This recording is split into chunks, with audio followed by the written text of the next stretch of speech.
aga me oleme siis rääkinud meele uuendamise teemast sellest, et Kristuses kuulub meile mõistlik meel, meile kuulub rahu, aga me oleme ka rääkinud sellest, et me ei hulbi sellesse niisama, vaid me peame ise midagi tegema, meil on alati oma osa teha selles, mis meile kuulub Kristuses, me peame tegema koostööd Jumala sõnaga.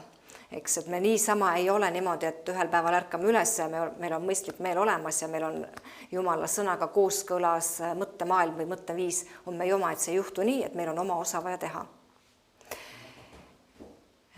Igaüks siin elus kogeb vastuseisu või katsumusi, mis tõttu on usk väga oluline.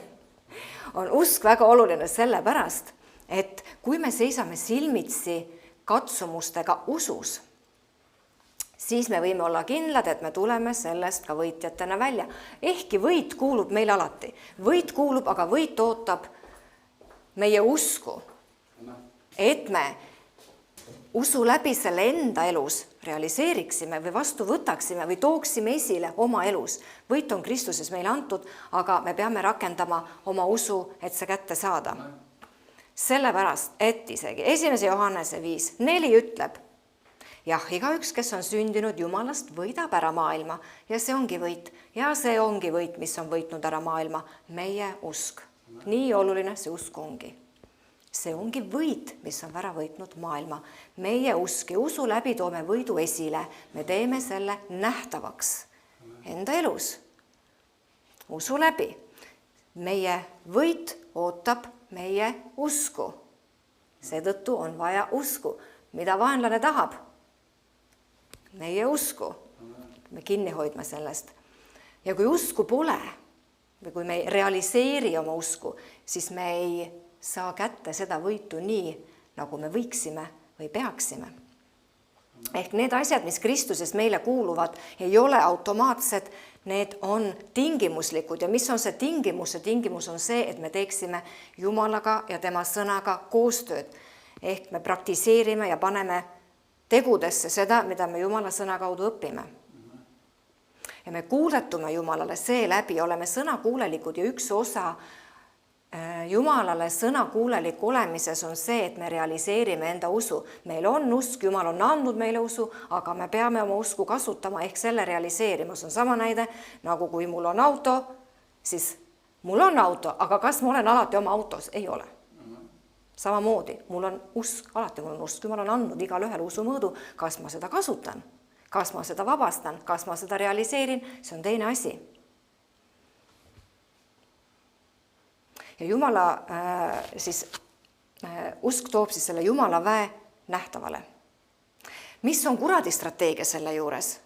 On see, tema tuleb, ütleb, kui su usk töötaks, siis sa ei oleks selles jamas. Kui sõna töötaks, siis sa ei näeks seda probleemi enda elus. Kui sa kuuletuksid Jumalale, sa ei oleks selles olukorras ja see on vale.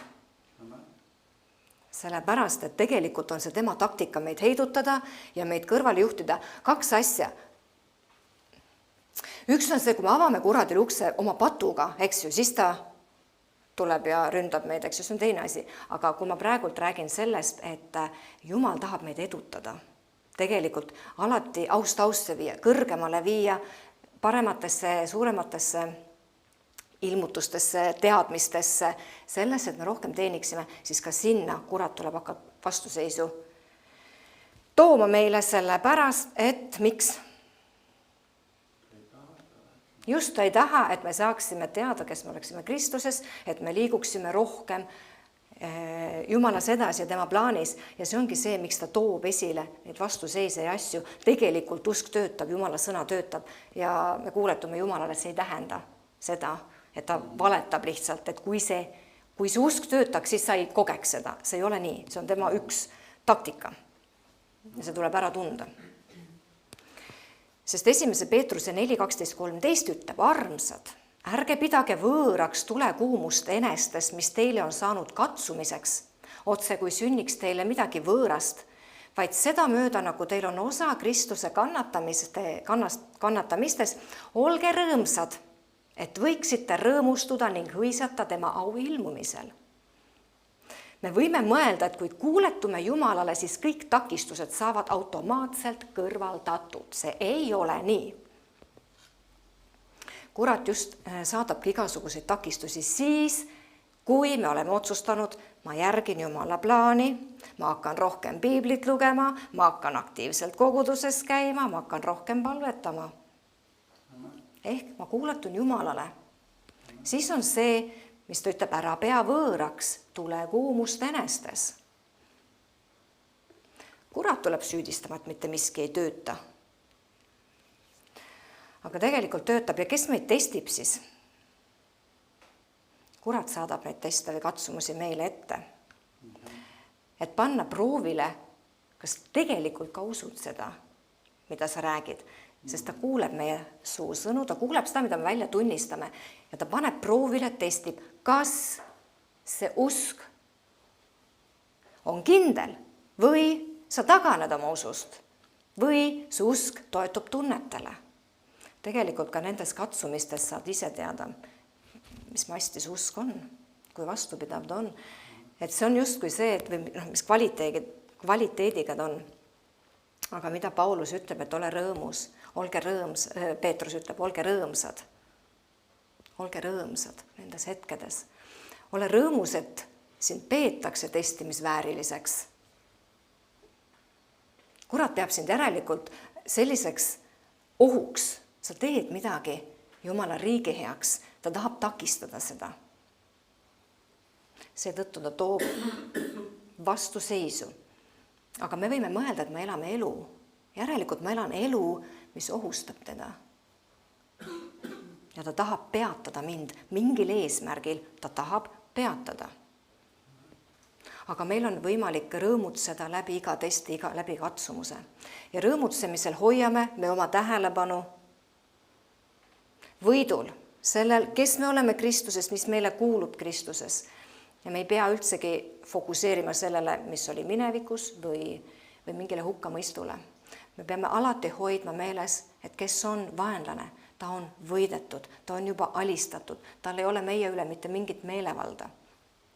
See tähendab, tegelikult me ei pea võitlema kuradiga, kurat on võidetud, aga me peame hoidma kinni oma positsioonist, sellest võidust, mis Jeesus on meile andnud.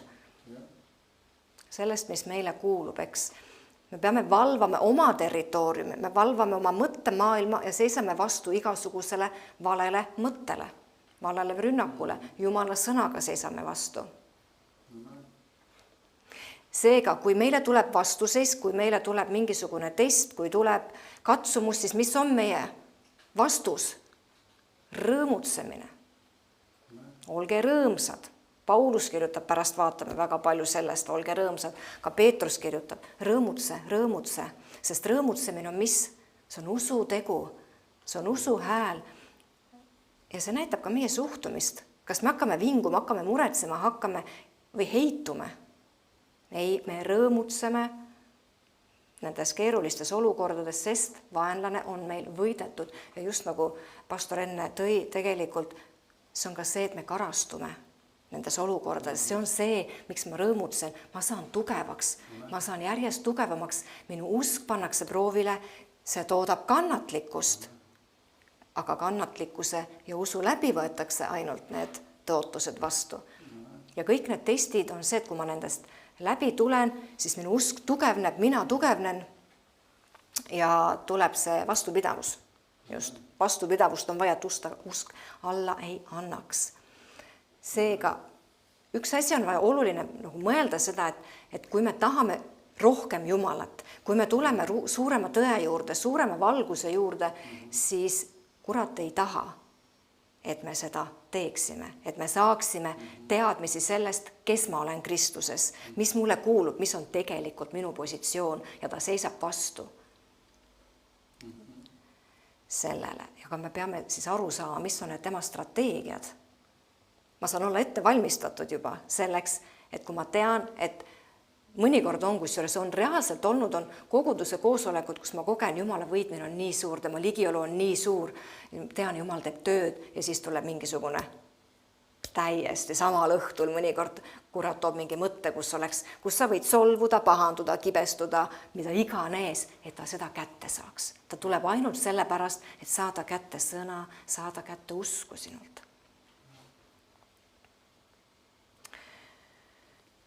Koguduse tähtsus, kusjuures mainis, pastor jälle, ma mõtlesin, ta räägib juba natukene seda, mida ma tahan rääkida, ju siis oli see südamest tuli, minul on samamoodi see kogudus, miks on, Jumal on pannud koguduse. Kogudus on kristlasele sama, nagu on kool ühele noorele inimesele. Kool on hariduse koht, aga ütleme, kogudus on ka vaimse hariduse koht. Me saame siin teadmisi, see on koht, kus Jumal valmistab meid ette, see on koht, kus ta kasvatab meid, ta toob meid vaimsesse küpsusesse. See on see koht, mille tema on loonud ja ta on öelnud oma sõnas, ärge jätke maha koguduse kooskäimisi, eks? On nii. Kui lapsed ei käi koolis, siis ja kooli kohustust ei täida, siis nende hinded lähevad alla, nad hakkavad saama mitterahuldavaid hindeid ja kui tulevad kontrolltööd või testid, siis nad ei õpi ka, siis nad põruvad nendes. Kogudus on sama koht, Jumal on seadnud selle meie ette valmistamiseks. Ja igale inimesele on kogudus. See on see, et kuhu Jumala vaim juhib, sest see on see koht, kus on selle inimese jaoks, kui sina oled kogenud oma sees, et see on see kogudus, kuhu mina pean minema, siis on see koht, kuhu Jumala vaim on sind juhtinud ja see on eesmärgiga. Sest et see on see koht, mida sinu elu vajab. Seal on see pastori võidmine, mida sinu elu just vajab, mitte teises koguduses ei ole see. See on eesmärgiga nii ja see on see edutamise koht, kuhu Jumal tahab, kus ta ütleb, et mina edutan sind selles kohas, kuhu minu vaim on sind juhtinud. Ma edutan sind, ma tahan edutada ja ma edutan sind selles kohas ja see on see koht, kus on sinu õnnistus ja see ei ole mujal. See ei ole teises koguduses siis. See on selles koguduses, kuhu Jumala vaim sind juhib. Ja mõnikord me võime mõelda see vaatevinkel, et see kogudus on mulle vajalik, see pastori võidmine on mulle vajalik, aga kusjuures mina mõtlesin ka seda, et mõnikord on võib-olla vaja seda mõlele õele või vennale samamoodi. Seda, et just mina käin siin või sina käid siin. See on ettevalmistuskoht. Siin räägitakse neid sõnumeid, mida sinul on vaja. Ja see on eesmärgiga, sellepärast, et nagu ma ütlesin, meil tulevad katsumised, meil tulevad testid. Ja selleks, et me elus nendest testidest läbi ei põruks, peame kuulma teatud sõnumeid. Sest see, ütleme, ja kui Jumala vaim on juhtinud sind kuskile kogudusse, siis kurat teeb kõik, et sa sinna ei läheks. Ta toob esile, need on need strateegiad, et tekib see pahandumine, kas kaaskristlase peale, õe või venna peale, või solvumine pastori peale, või on see, et tekivad need kuradi poolt niisugused mõtted, et nad ei käitu nii, nad ei tee seda, nad ei tee kolmandat või vastupidi, nad käituvad nii, nad teevad seda, nad teevad kolmandat. Need tuleb ära tunda, see on kuradi strateegia, et ära saada sind selle vaimse kasvu juurest, Jumala plaani juurest, Jumala nende teadmiste juurest. See on tema strateegia, et meid ära saada, sest Jumal on pannud need teadmised just siia kohta inimeste jaoks. Teine kogudus on teiste inimeste jaoks, aga just see, et kuhu Jumal on sind pannud. Sest igaüks vajab seda tugevdamist või jõustamist, mis tuleb sellest, et sul on oma koguduse perekond. Ja selles, ütleme, kas selles koguduses, kuhu Jumal sind on pannud, tulevad sulle need ilmutuslikud teadmised ja arusaamised. See on see, miks mõnikord me võime mõelda, et ma õpin kodus või ma käin siin, seal, kolmandas kohas. See ei ole olnud Jumala plaan, sest ütleme ka ise õppimisel ei ole alati seda täit turvalisust, et näiteks kui on ise õppinud autojuht, siis tal võivad olla mingid teadmised, aga tõenäoliselt mitte täielikult õiged teadmised. Ja ta ohustab ennast, aga mitte ainult, sest ta paneb ka kaasliiklejad ohtu. See on samamoodi, kui ma õpin ainult ise, üksi, kodus, siis ma võin saada valesid teadmisi, valed arusaamad. Ja kui ma räägin teistele ja jagan, siis ma ohustan ka teisi sellega, sest tegelikult Jumal on pannud igale kogudusele. Ta on pannud kogudusse, oma Kristuse ihusse, need annid, kelleks on siis apostel ja prohvet ja evangelist ja pastor ja õpetaja. On pannud eesmärgiga kasvatada, täiustada, küpsetada. See on tema eesmärk ja see on Jumala pandud, mitte inimese pandud, Jumal on pannud need.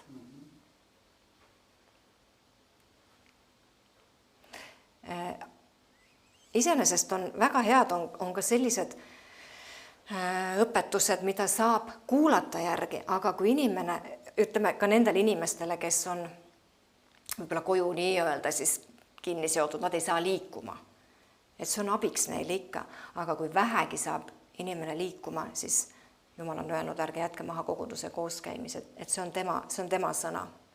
Et me saaksime piisavalt tarkust ja teadmisi, et nendele katsumustele vastu seista ja hakkama saada nende ülesannetega, mis meie ette tulevad, sest et Jumal tahab, et me oleksime valmis nendeks, mis meie ette tulevad. Seetõttu toob Jumal esile teatud sõnumeid, mis on oluline. See on tema eesmärk, et me kuulaksime ja õpiksime, sest kui me saame headeks õpilasteks, siis selles on meie abi. See on see meie õnnistuse koht.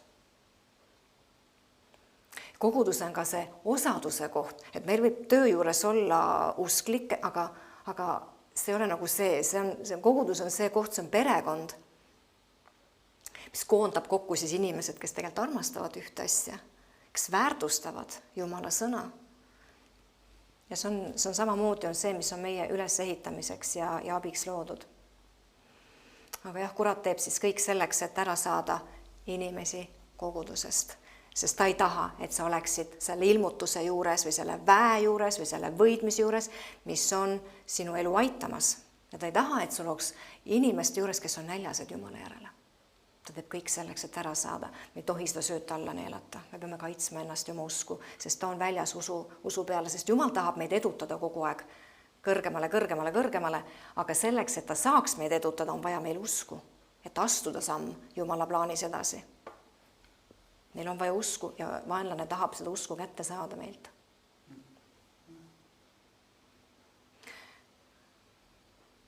No näed siis, laiendatud tõlge oli mul ka siin, ma korraks toon selle ette, sellepärast, et siin ta räägibki sellest meie olemuse kvaliteedist. 1. Peetruse 4:12-13.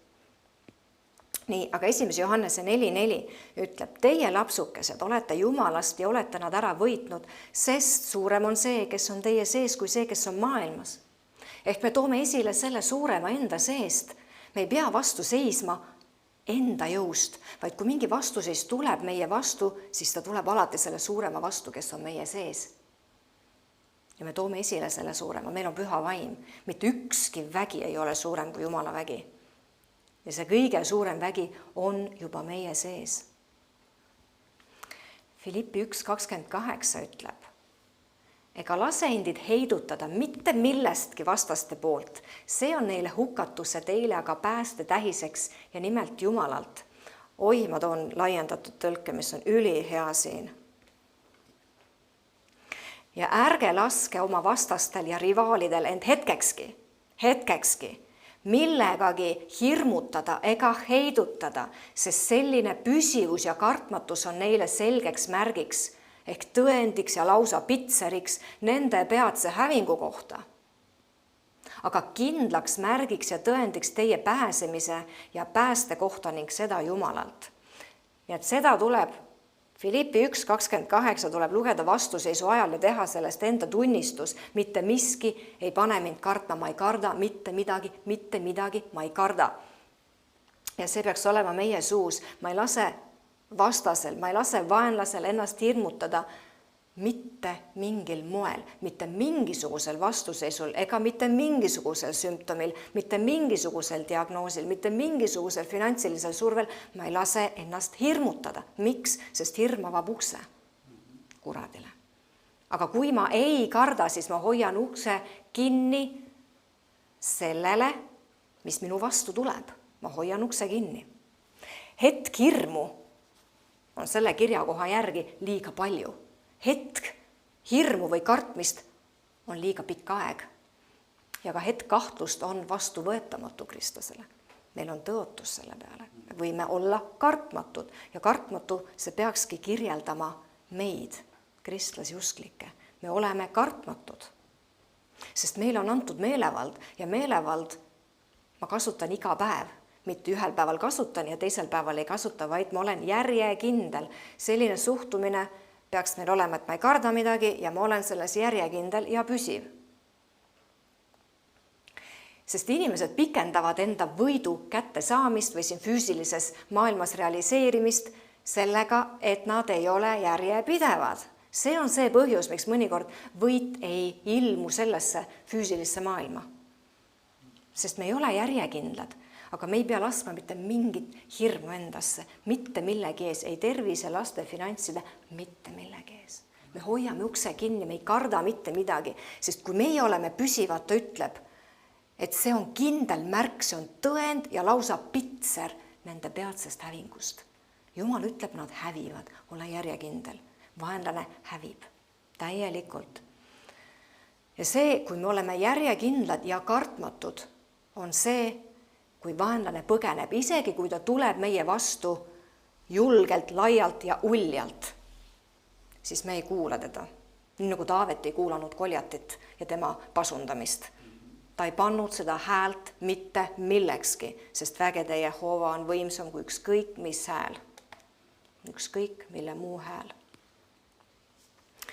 1. Korintuse 16.9 ütleb, sest mulle on seal avanenud suur uks viljarikkaks tööks ja seal on palju vastaseid. See uks võib olla edutamine või uus ilmutus või rohkem valgust. Kes selle ukse avas? Jumal avas, aga selle ukse juures olid vastased. Paulus kirjutab. Iga kord, kui Jumal meile mingisuguse uks avab, ühesõnaga ta edutab meid või toob mingisuguse ilmutuse, siis tuleb vastuseis. Me peame sellest vastuseisust üle astuma. Sest see, mida Jumal pakub meile, on väärt rohkem kui see vastuseis. See vastuseis ei tähenda meie jaoks midagi, eks ju. Sest et iga kord, kui me tahaksime kõrgemale tasemele Jumalaga jõuda, siis kurat toob selle vastuseisu, aga ja me saame olla valmis selleks, see ei ole nagu heidutamiseks, sest meil on antud meelevald. Luuka 10.19 ju ütleb, vaata, ma olen andnud teile meelevalla astuda madude ja skorpionide peale ja vaenlase kõige väe peale ja miski ei tee teile kahju.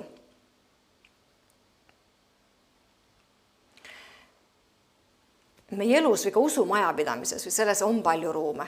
Eks me võime ühte ruumi minna, me ei keskendu siis, ruumidel on uksed ja me ei keskendu sellele vastuseisule, mis vaenlane võib tuua, vaid me astume sellest üle.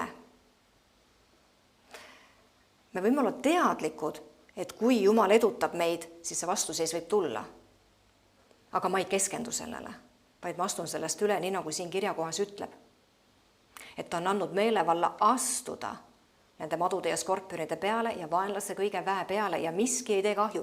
Miski ei tee kahju siis, kui me astume üle, kui me jääme imetlema seda, kui me jääme mõtisklema selle peale. Näiteks, kui me pidevalt räägime sellest vastuseisust, me pidevalt räägime katsumusest või sellest, mida ma tunnen või oma sümptomitest, siis on see koht, kus ma jään seisma ja ma võin ka tagasi astuda lause.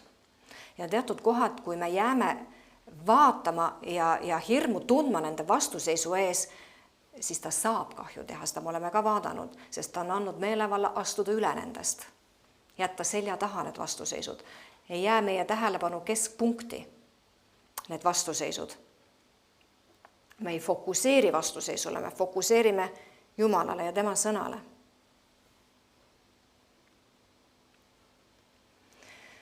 Teise Timoteuse 1.6, selles asjas ma tuletan sinule meelde, Paulus pidi midagi meelde tuletama, et sa õhutaksid lõkkele Jumala armu ande. Laiendatud tõlkes ütleb sisemise tule, mis sulle sai minu käte peale panemise kaudu. Paulus ütles Timoteusele, et ta peab midagi tegema selle anniga, mis on käte peale panemise kaudu tema sisse pandud, mille Jumal oli tema sisse pannud. Ta pidi selle lõkkele õhutama ja kes pidi selle lõkkele õhutama? Timoteus ise pidi selle lõkkele õhutama. Kõik, mis Jumal on meie sisse pannud, on see usk, on see armastus, on see pikk meel, on see rahu, rõõm. Kõik, mis on meie sisse pandud, me peame üles õhutama selle, sest kui me seda ei tee, siis on oht käia lihas. Meil on vaja üles õhutada ja me ise õhutame selle üles enda sees. Mitte ei saa pastor seda teha või isegi välismaine jutlustaja, ei saa teha ema ega isa selle eest või kaaskristlane ei saa seda teha. Ja ka siin ei saanud Paulus seda teha, olles suur apostel. Timoteus pidi seda tegema ja kuidas ta siis seda üles õhutas? Sõna tunnistamine on üks asi, kuidas saab üles õhutada seda, mis Jumal on meie sisse pannud. On sõna tunnistamine, on Jumala kiitmine ja rõõmutsemine, 3 asja näiteks. On sõna tunnistamine, Jumala kiitmine ja rõõmutsemine on see, millega me õhutame üles need annid, mis Jumal on meie sisse pannud. Sest võimine elab meis, Jumala vägi elab meis. Kui me õhutame üles, siis hakkab see voolama meist välja. Kõik on ju meie sees olemas. Ka 9 vaimu vilja on meie sees olemas. Need võivad passiivsed olla, kui me ei õhuta neid üles. Aga see ei oma tähtsust, kui kaua need on uinunud olekus olnud või passiivsed olnud. Kui me õhutame üles, siis need hakkavad voolama meist. Ja 7. salm, mida me oleme vaadanud, sest Jumal ei ole meile andnud arguse vaimu, vaid väe ja armastuse ja mõistliku meele vaimu. Hirm takistab nende andide üles õhutamist või ka seda, et kas me tahame neid üldse õhutada. Inimesed tõmbuvad tagasi vastuseisu kartuses. Nad ei liigu edasi Jumalas, sest nad kardavad vastuseisu, nad ei taha vastuseisu, aga vägi meie sees on palju suurem kui mis iganes vastuseis, sest me vaatasime, et suurem on see, kes on meie sees, kui see, kes on maailmas. Seega vastuseis ei vääri isegi mingisugust rõhuasetust ega fookust, sest näiteks maakuulajad, kes läksid maad kuulama sinna, et seda raportit tagasi tuua, need oli 10 tükki, eks ju, Joosua ja Kaaleb ja 10 lisaks. Ma eraldan nad niimoodi, sellepärast, et 10 neist, kes tagasi tulid, millele nemad fokuseerisid? Endale ja vastuseisule. See oli see sõnum, mille nad tagasi tõid. Vastuseis on suur, meie oleme pisikesed. See oli kogu jutt neil. Aga Joosua ja Kaaleb, kes läksid, ütlesid, jah, seal on. Nad ei öelnud, et ei ole. On, aga nad on parajaks leivaks meil, eks ju. Nemad fokuseerisid oma tähelepanu sellele, kui suur on Jumal. Nad tähelepanu läks Jumalale ja tema võimsusele, mitte sellele olukorrale, mida nad nägid. Järelikult nad tunnistasid, et Jumal on suurem kui see olukord, mida nad nägid. Jumal oli suurem kui nende tunded. Nad olid inimesed, tunda nad võisid. Aga millele nad tähelepanu keskendasid? Ehk mida me paneme tähele, kui vastuseis meile vastu tuleb? Mida me paneme tähele? Et jah, haigus ründab, mida ma panen tähele? Tõesti tunnen, pea valutab ja kurk on valus ja raske on mõnikord. Tegelikult ei ole raske, see on see, millele ma tähelepanu pööran. Kas ma pööran Jumala sõnale tähelepanu või jään ma kuulama seda, mida sümptomid ütlevad või mida mu tunne ütleb. Et vastuseisu korral on meil 2 valikut, tegelikult 2 valikut ainult. 2 suunda. Sa kas valid hirmu või rõõmutsemise. 2 valikut. Õige valik on rõõmutsemine, sest see hoiab hirmu eemal. Ja rõõmutsemine on ju tegelikult see, kuidas me vabastame enda usku. See oli usutegu, see oli usu hääl. See on see, kuidas me vabastame enda usku. Vaatame Luuka 22, peatükk ja 31 ja 32 salmid. Luuka 22, 31, 32. Siimon, Siimon, vaata, saatan on väga püüdnud sõeluda teid nagu nisu. Aga mina olen sinu eest palunud, et su usk ära ei lõpeks. Ja kui sa pärast pöördud, siis kinnita oma vendi. Kurat ei taha lihtsalt puudutada meid. Ta tahaks meid pulbriks teha, sõeluda, jahvatada. See on tema eesmärk. see on tema tahe, aga mida Jeesus ütles siin? Kusjuures huvitav on ju see, et Jeesus ei öelnud, et ma palvetan, et sa selle olukorrast üldse pääseksid, et sinul ei tuleks see olukord. Ta ei palvetanud seda, aga ta palvetas, et ta ei kaotaks usku. Ära kaotama usku, sest usk toob kohale Jumala väe avaldunud kujul. Võit ei tähenda ju seda, et testi või katsumust või vastuseisu ei tule, vaid seda, et katsumuse korral sa tead tulemust. Ja sa tead ka seda, kuidas käituda, mida teha, sest meil on siin piiblis on küll näiteid, kui me võtame Jeesuse eeskujuks, kuidas tema käitus. Sest Jeesus andis Peetrusele mõista, et hoides kinni usust Jumala sõnasse, ületab ta kõik takistused. Hoia kinni usust Jumala sõnasse ja sa ületad kõik takistused ja sa ületad kõik strateegiad, mida kurat sinu vastu toob. Sest tema toob need strateegiad eesmärgiga, et sa ei edeneks Jumalas ja sa ei liiguks sinna, kuhu Jumal tahab, et sa liiguksid. Ja kui me kaotame selle usu, siis me ei liigugi. Aga Jumal ütleb, et temal on õnnistused, temal on see edutamise koht, temal on see, et ta tahab, et me kasvaksime. Kogu aeg ta tahab, et me kasvaksime ja areneksime temas ja selleks on usku vaja. Seetõttu me hoiame sellest usust kinni ja toidame oma usku, et me saaksime kätte selle, mida Jumal tahab meile anda. Heebrealastele 12.2 näitab seda, kuidas Jeesus opereeris. Ma tõin laiendatud tõlke, sest et eesti keeles ei toonud seda mõtet üldse sellisel kujul välja. Ta ütleb nii, pöörates pilgu kõigest, mis tähelepanu hajutab Jeesusele, kes on meie usu juht ja allikas, ehk annab meie usule esimese tõuke ning ka selle lõpetaja, viib selle küpsuseni ja täiuslikkuseni. Tema kannatas risti talle seatud rõõmu pärast. Rõõmu ehk auhinna saamise pärast, põlates ja ignoreerides häbi ning istub nüüd Jumala trooni paremal käel. Ehk tegelikult, kus oli Jeesuse fookus, oli rõõmul, mis tuleb pärast katsumust. Rõõmul, mis tuleb pärast ristisurma. Rõõmul, mis tuleb pärast Golgatat, jah. Tema fookus ei olnud sellel katsumusel. Kui see oleks seal olnud, siis tema maapealne elu ei oleks olnud rõõm, sest siis oleks ta fokuseerinud sellele, et tuleb katsumus, tuleb maailma patt, maailma haigus, maailma needus tema peale.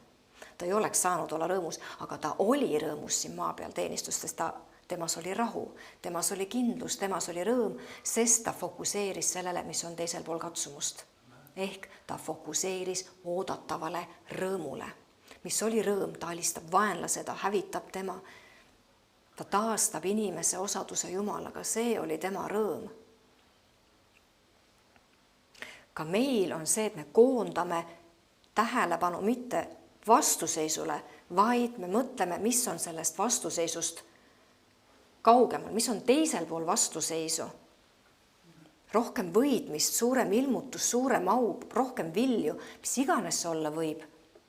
Miks kurat ründab? Vaata, siis on see hetk, kus me saame mõelda, miks kurat ründab mind. Miks ta ründab näiteks lapsi, miks ta ründab abielu, miks ta ründab kogudust, miks ta ründab, mis on teisel pool ootamas. Kui sa ei ole ohtlik kuradile, ta ei tule ründama. Kui sa ei kasva ega arene Jumalas, tal ei ole väga suurt põhjust rünnata, sa ei ohusta teda. Aga kui ta tuleb, kui meie hakkame arenema Jumalas, kui meil on nälg Jumala järgi, me tahame kasvada Jumalas, siis ta toob neid vastuseise ja siis tulebki mõelda, et okei, tuleb vastuseis. Miks? Mis on teisel pool järelikult midagi vägevat on ootamas. Tal on hirm. Iga vastuseisuga, mida kurat toob, on tegelikult, ta kardab. Tal on hirm, et kui sa säilitad oma usu, siis sa saad midagi võimsat kätte Jumala käest, sest Jumalal on plaan midagi. Tal ei ole põhjust, kuradil ei ole põhjust niisama tulla oma aega ja ressurssi kulutada selle vastuseisu peale, mis ta sulle toob. Aga on mida oodata, järelikult on mida oodata. On põhjust usk säilitada ja fokuseerida sellele, mis on katsumusest teisel pool. Nii nagu Jeesus seda tegi. Temal oli tähelepanu auhinnal ja tasul. Inimkond sai vabaks, see oli see tasu, see oli suur, see oli tema rõõm. Kusjuures ma olen lapsena teinud seda sama asja, kui ma olen pidanud kuskil arsti juurde minema, midagi ebameeldivat, ma alati mõtlen, nii, okei, see on paha asi, ma mõtlen sellele, mis ma õhtul teen. Ma seda lugesin, siis ma mõtlesin, et see on täpselt minu taktika olnud. Ma mõtlen, okei, siis ma loen head raamatut, teen seda, sööb midagi maitsvat, ma nii-öelda premeerin, ma mõtlen autasule. See on see viis, kuidas mina olen ära saanud selle ärevuse, mis on seotud võib-olla kuskil ebameeldivasse kohta minekuga või mingisuguse ebameeldiva protseduuriga. Ma mõtlen tasule, mida ma sean endale pärast seda katsumust. Samamoodi on kristlastena vaimulikus elus, et ma mõtlen sellele, mis tasu mind ootab. Kui mul on see vastuseis ületatud, kas või see, et mu usk on tugevdatud. Ma olen saanud usuvõidu, eks? Sest Jumal on pannud meid kasvama, ta ei ole pannud meid ühte kohta seisma. Ta on pannud meid kasvama, arenema, küpsema. See on see, et me järjest rohkem Kristuse sarnaseks saaksime. Kas meil on usutäius käes? Ei ole. Kas me oleme täiuslikud Kristuses? Ei ole veel. Ja järelikult Jumal ütleb, minge edasi. Ütleb, minge edasi, kasvage veel. Ja see ongi see koht, kus meil on usku vaja säilitada. Ja teadmine, et vaenlane ei maga, vaid ta käib mööda ümber meid nagu möörga ja lõua, rotsides keda neelata, kelle usk kõikuma lööb. Kas sa hoiad oma meelevallast kinni? Kas sa rakendad seda iga päev? Ei unusta rakendamata.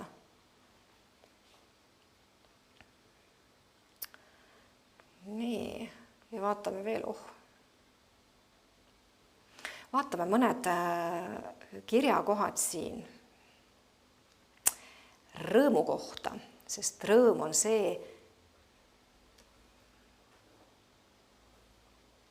mis väljendab meie usku, mis paneb Jumala väe voolama selles olukorras, kus me parasjagu oleme, kui meil on mingisugune vastuseis. Me rõõmutseme selles, siis Jumala vägi rõõmutsemise ajal hakkab voolama selle olukorra heaks, et seda lahendada.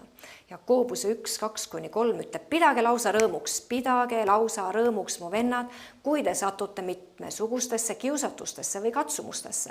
Ja teadke, et teie usu katsumine saadab kannatlikkust. Nii nagu ütlesin, kannatlikkust ja usku on vaja, et ootused vastu võtta. Nii et see on oluline komponent. Meie usuelus on kannatlikkus ja vastupidavus. Ja pidage lausa rõõmuks. See on see suhtumine. Ma pean rõõmuks neid katsumusi. Mitte ei muretse, mitte ei virise, mitte ei muretse ega mida iganes ei tunne siin ärevust, ei karda, vaid ma pean rõõmuks seda, kui ma satun raskustesse, sest see on see viis, kuidas minu usk saab tugevdatud, just nagu pastor enne rääkis, et teatud olukorrad me peame läbi minema nendest, et usk tugevdatud saaks, et meie iseloomu treenitaks, et järjepidev, see on see mitte järjekindlus, vastupidavus, see sõna, et meil tekiks vastupidavus, et usk alla ei annaks. Ja rõõmutsemine on tõesti see, kuidas ma väljendan usku ja ma panen Jumala väe voolama. Ja see on ka viis, kuidas hirm eemale hoiab meist. Ja rõõm on ju see ka aitab mul fookust hoida õiges kohas. Et ma ei pane seda mitte olukorra peale, mitte tunde peale, vaid Jumala sõna peale. Nehemia 8:10 räägib, siis annab retsepti või siis ravimi leina vastu, kurbuse, depressiooni vastu. Ehk Nehemia 8:10 ütleb, ja ta ütles neile, minge sööge rasvaseid roogi ja jooge magusaid jooke ja läkitage osa neile, kellel midagi ei ole valmistatud. Sest see päev on pühitsetud meie issandale ja ärge kurvastuge. Sest rõõm Jehoovast on teile kindlaks linnaks. Ärge kurvastuge mitte millegi pärast, mineviku möödapanekute pärast või mis te valesti olete teinud. Ärge kurvastuge, sest rõõm Jehoovast on teile kindlaks linnaks ja laiendatud tõlge ütleb, sest rõõm issandast on teie tugevus ja kindlus. See tähendab, kui me rõõmustame ja rõõmutseme, siis Jumala vägi hakkab voolama ja toob selle tugevuse selles vastuseisus meile. Ehk ta tugevdab meid selles vastuseisus ja me püsime tugevalt siis. Aga me otsustame rõõmutseda, me otsustame olla rõõmsad, vaatamata sellele, mida me tunneme, me otsustame olla. Vot see on see koht, kus me peaksime olema sõnategijad ka väga teadlikult. Et ma otsustan vaatamata sellele, kas ma olen rõõmus või kurb, ma rõõmutsen. Vaatamata sellele, mida ma tunnen, kas ma tahan või ei taha, ma rõõmutsen. Sest see on see viis, kuidas ma saan tugevdatud Jumalas. No väga tuntud kirjakoht on, kui Paulus Filiplastele kirjutas siin 4. peatükk 4. salm. Olge ikka rõõmsad issandas, taas ma ütlen, olge rõõmsad. Ta ei kirjuta põhjuseta ja ta ei kirjuta selleks, et meie seda teeks ainult. See oli see viis, kuidas tema elas. Tema oli rõõmus. Filiplastele 3.1 ütleb, viimaks veel mu vennad, rõõmustage issandas. Üht ja seda sama teile kirjutada ei ole mulle tüütav, aga teid teeb see kindlaks. Rõõmustage, rõõmustage. See olgu teie elustiil, mis iganes su vastu tuleb. Sa oled temas ja rõõmutsed, rõõmutsed. Uuendatud meel rõõmutseb, mitte ei muretse ega karda ega ole hirmul. Paulus olevat vangis, eks ju, sellel ajal, kui ta kirjutas. Just. Ja vangis olles tegelikult ei tea, mis homne päev tuua võib, mis neile pähe tuleb sinuga teha. Aga olles selles olukorras, kus on füüsiliselt ja nii-öelda nagu siin maiselu mõttes keeruline olukord ja sa ei tea, mis homne toob, tema ütleb rõõmutsege, rõõmutsege. See on see, mida tema tegi, rõõmutses selles olukorras. Nii, Peetrus ka kirjutab, 1. Peetrus 1.8, ma olen siin punasega toonud mõned sõnad. 1. Peetrus 1.8, keda te küll ei ole näinud ja siiski armastate, kellesse te nüüd usute, kuigi te teda ei näe ja rõõmutsete ütlematu ning väga kalli rõõmuga. Ehk siin on siis välja toodud sõnad armastate, usute ja rõõmutsete. Kui sa usud, siis sa rõõmutsed. Kui me ei rõõmutse, siis me pole usus. Rõõmutsemine on usu väljendus. See on sama näide, et mul on usk, aga ma ei kasuta usku. Rõõmutsemine näitab, et sa kasutad usku, et sa realiseerid seda usku. Ja rõõmutsemine teebki kindlaks selle, kas sa kasutad usku või ei kasuta usku. Sest süngelt ja murni näoga ringi käies sa ei ole usus. Või kui sa oled kurb ja ütled, et usud Jumalat.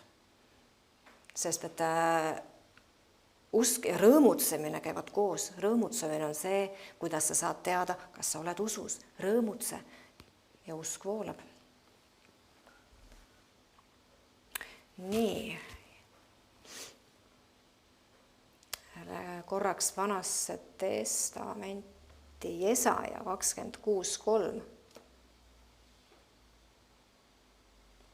ja laiendatud tõlge siis, et sa kaitsed teda ja hoiad täiuslikus ja pidevas rahus. Sa kaitsed teda ja hoiad täiuslikus ja pidevas rahus, kelle meel on suunatud sinule, sest ta on pühendunud sinule, toetub sinule ja loodab kindlalt sinu peale. Jumal hoiab meid täiuslikus rahus, häirimatus rahus, katkematus rahus, aga siin on jälle tingimus. On see, et me püsime temas. Meie mõtted püsivad Jumala sõnas, sest kui me läheme Jumala sõnast välja, mõtlema midagi muud, siis ta ei saa meid hoida selles täiuslikus rahus. Ehk meie mõtted peavad olema kooskõlas Jumala sõnaga ja see on see viis, et ma harjutan seda rahu. Ma võtan mõtete üle kontrolli, iga mõtte üle. Et see on see, kuidas ma saan harjutada seda rahu või selles rahus püsimist. Ma võtan oma mõtete üle kontrolli iga päev. Et see on see viis. Et ma sean sellise ootuse endale, sest kui mulle on antud rahu, täiuslik rahu, Jeesus jättis oma rahu mulle, siis miks peaks vähemaga leppima? Aga see on see harjutamise asi, see on see treenimise asi. Et ma harjutan ennast selles rahus olema kooskõlas Jumala mõtetega, Jumala sõnaga. Ma hoian ennast kooskõlas Jumala sõnaga, Jumala mõtetega.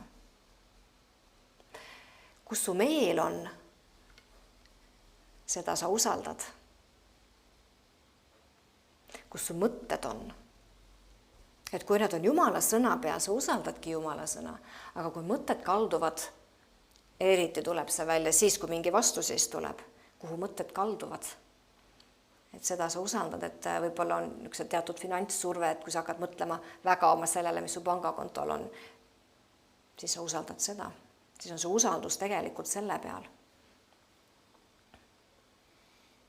Aga me peaksime tegema otsuse, vaata see on jälle see teadlik otsus, nii nagu on otsus rõõmutseda ja teha Jumala sõna järgi, on ka see otsus, et ma ei lase mitte millelgi tõmmata ennast ära Jumalast ja Jumala sõnast. Ükskõik mis on tunne, ükskõik mis on olukord, ma püsin Jumala sõnas, sest see on minu kindlus ja see on minu allikas ja see on minu abi. Ainult see on. Et mitte miski ei saa mind ära tõmmata ja kuidas ma saan ennast niimoodi rajada sinna Jumala sõnale, et mitte miski ei saa mind ära tõmmata Jumala sõnast ja see on. Ja see on mediteerimise läbi. Ma panen ja istutan Jumala sõna endasse nii tugevalt läbi mediteerimise. Ja ma hoian selle läbi, et ma panen õiged mõtted enda pähe, ma hoian eemal mure, ma hoian eemal rahutuse, ma hoian eemal hirmu, sest ma panen Jumala sõnad enda südamesse, enda mõtetesse, nii nagu ta ütles siin Joosu 1.8, ärgu lahkugu, ükskõik mis on olukord, ärgu lahkugu, see käsuõpetuse raamat sinu suust, vaid mõtle, inglise keeles mediteeri sellele päeval ja öösel, ehk see on see elustiil, ma mõtlen ja mõtisklen selle üle. Et sa peaksid hoolsasti kõike, mis sinna on kirjutatud. See on see meie osa. Me peame hoolsasti. Me oleme selle tegijad. Sest siis õnnestub su teekond ja siis on sul korda minek. Rahu ei tähenda, et vastuseisu ei tule. Rahu tähendab seda, et ma püsin selles samas rahuvoolus. Ka siis, kui vastuseis tuleb, kui mu tunded ei ütle mulle, et ma võiksin olla rahus, aga Jumal on jätnud oma rahu, Jeesus jättis oma rahu. Ta ütles ka siin Jesaja 26.3, et ta hoiab mind täiuslikus ja pidevas rahus. See on tema lubadus, aga ma pean tegema koostööd temaga. Hoidma tema mõtted enda peas, enda südames, enda suus ja tema sõnaga enda tegudes.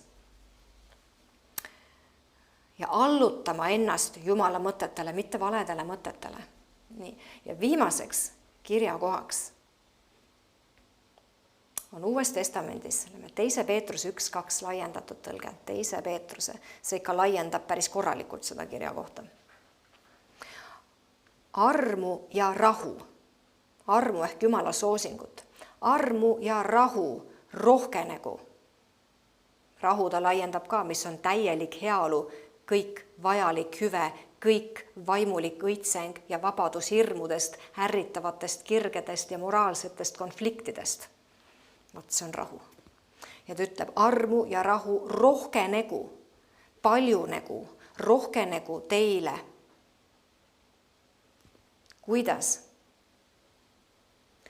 Jumala ja meie issanda Jeesuse tundmises. Missuguses tundmises? Täielikus, isiklikus, täpses ja õiges tundmises. Ehk kuidas arm ja rahu paljunevad? Teadmiste kaudu, Jumala tundmise kaudu. Aga ta ütleb siin täielikus, isiklikus, täpses ja õiges tundmises. Et mõni inimene arvab, ma tunnen Jumalat küll, aga ta on võib-olla vastu võtnud hoopis kellegi teise mõtteviisi, kellegi teise arvamuse, mingisuguse kellegi tõlgenduse sellest, mis ei ole õige ega täpne. Aga ta ütleb täpses ja õiges tundmises. Ja mis siis tegelikult juhtub, kui me saame Jumalalt, õpime Jumalat rohkem tundma, tema sõna rohkem tundma, Jumalat rohkem tundma, täielikult, isiklikult, täpselt ja õigesti, nii nagu Jumala sõnas kirjas on, nii nagu Jumala vaim meil ilmutab. Mis siis juhtub? Mis siis peaks juhtuma? kirjakoht ütleb, armu ja rahu rohkenegu. Jumala soosing peaks kasvama meie elus ja rahu määr peaks kasvama meie elus, mitte kahanema. Ja ta jällegi lubab seda, et see kasvab, rahu kasvab meie elus, mida enam me Jumalat tundma õpime, mida enam me tema sõna tundma õpime, seda rohkem rahu meie elus kasvab, ta lubab seda. Kui sa saad Jumala sõna teadmisi juurde, siis hoia kinni nendest ja tegutse nende põhjal. Pane nad praktikasse, pane nad oma igapäevaelus töösse ja tegevusse ehk ole sõna tegija. See on see, kuidas me haarame kinni Jumala tõotustest. Me paneme nad praktikasse, me ka mediteerime nende üle. Ja mis on viljaks? Viljaks on rahu, mis tugevneb iga päevaga. Et siit maalt on siis selle teemaga hetkeks kõik. Ja edukat meelte uuendamise protsessi jätku meile kõigile. Amen.